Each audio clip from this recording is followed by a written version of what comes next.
વલસાડનો દરિયા કિનારો છે તે બંધ કરવામાં આવ્યો છે અને સાથે વાવાઝોડું આવવાનું છે તે પગલે આદેશો આપવામાં આવ્યા। નારગોલનો દરિયા કિનારો બંધ કરવામાં આવ્યો છે।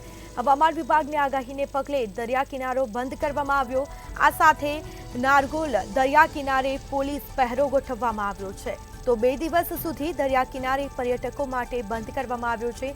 સહેલાણીઓ માટે દરિયા કિનારો છે તેને બંધ કરવામાં આવ્યો અને સાથે માછીમારોને દરિયો ન ખેડવા માટે પણ સૂચનાઓ આપી દેવામાં આવી છે। તો હવામાન વિભાગે આગાહી કરી છે વાવાઝોડાની અને તે પગલે દરિયા કિનારો છે તેને બંધ રાખવામાં આવ્યું છે।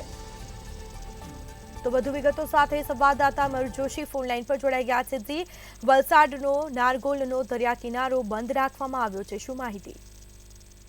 જી સ્મિતા, વલસાડનો નારગોલનો દરિયા કિનારો પર્યટકો માટે બંધ કરાયો છે। હવામાન વિભાગની આગાહીના પગલે દરિયા કિનારો બંધ રહેશે। નારગોલ દરિયા કિનારે પોલીસ પહેરો પણ ગોઠવાઈ દીધો છે। 2 દિવસ સુધી નારગોલનો દરિયો કિનારો પર્યટક માટે બંધ રહેશે અને દિવસભર પર્યટકોથી ઉભરાતો નારગોલનો દરિયા કિનારો અત્યારે સુમસાન જોવા મળી રહ્યો છે। જી સ્મિતા। જી બિલકુલથી તમામ જાણકારી આપવા બદલ આપનો આભાર।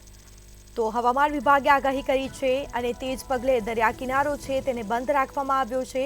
સહેલાણીઓ માટે 2 દિવસ સુધી આ દરિયા કિનારો બંધ રાખવામાં આવ્યો। વલસાડના નારગોલનો દરિયા કિનારો છે તેને બંધ રાખવામાં આવ્યો છે।